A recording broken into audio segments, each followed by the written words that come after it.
সকল সভ্য দেশের সাথে আমাদের বন্ধুত্বপূর্ণ সম্পর্ক থাকবে, কিন্তু কারো চোখ রাঙ্গানি আমরা মেনে নেব না, কাউকে প্রভু মানব না, সবাইকে বন্ধু মানতে রাজি আছি, বুকে জড়িয়ে আলিঙ্গন করতে রাজি আছি। শর্ত একটা, এখানে অবশ্যই পারস্পরিক শ্রদ্ধাবোধ এবং সাম্য থাকতে হবে। আর এ জাতি কারো কাছে মাথা নত করবে না। আমরা সম্প্রতি কিছু উৎপাত দেখতে পাচ্ছি এখান থেকে ওখান থেকে। বাংলাদেশের মানুষ যখন মুক্তির সন্ধানে তাদের সিদ্ধান্ত নিতে যাচ্ছে, তখন আমাদের আভ্যন্তরীণ ব্যাপারে অনেকে প্রকাশ্যে হস্তক্ষেপ করছেন। আমরা তাদের প্রতি বিনয়ের সাথে শক্ত কণ্ঠে অনুরোধ জানাবো, মেহেরবানি করে আমাদের আভ্যন্তরীণ বিষয়ে আর নাক গলাতে আসবেন না। এতদিন নাক গলে যে তরল পদার্থ বের হয়েছে, মেহেরবানি করে টিস্যু দিয়ে এখন একটু সামলে নেন। আর নাক গলানো আমরা দেখতে চাই না। বাংলাদেশ মাথা উঁচু করে বিশ্বের দরবারে দাঁড়াবে ইনশাআল্লাহ। যুবক যুবতী, তরুণ তরুণী, আমরা তোমাদেরকে বেকার ভাতা দিব না, রাষ্ট্রের সম্পদ থাকলেও দিব না। কেন দিব না জানো? বেকার ভাতা এখানে বেকারের মহাসাগর তৈরি করবে।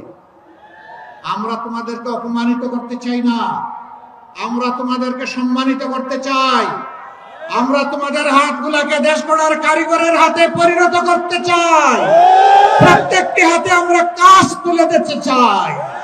আমাদের তরুণ তরুণী, যুবক যুবতীরা কারো কাছে দয়ার বেকার ভাতা চায় না।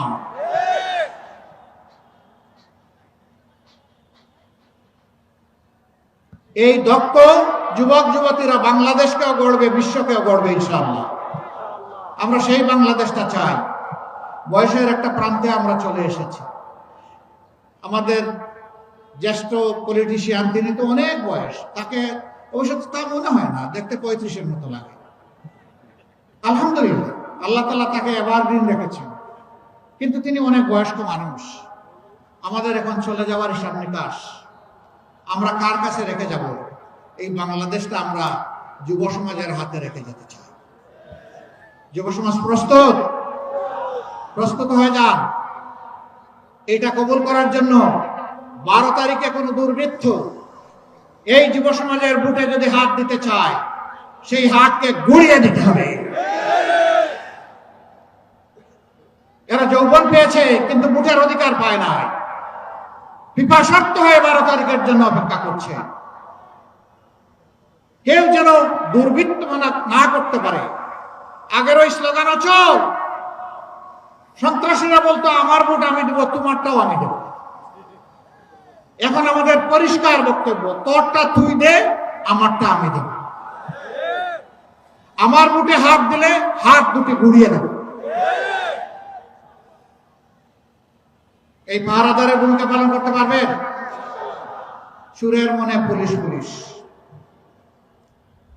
আওয়াজ দেয় বড় বড়, কিন্তু ধমক খাইলে ওই সরু গলি দিয়ে পালায় যায়। কেউ যদি ওই রকম আসে, ওদেরকে তাড়িয়ে দেবেন। বেশি খেদমত করার দরকার নাই, শুধু তাড়াই দিলেই চলে। তারা যেন কারো ভোট নিয়ে কোনো ধরনের সামান্য কোনো সিনেমিনি খেলতে না পারে।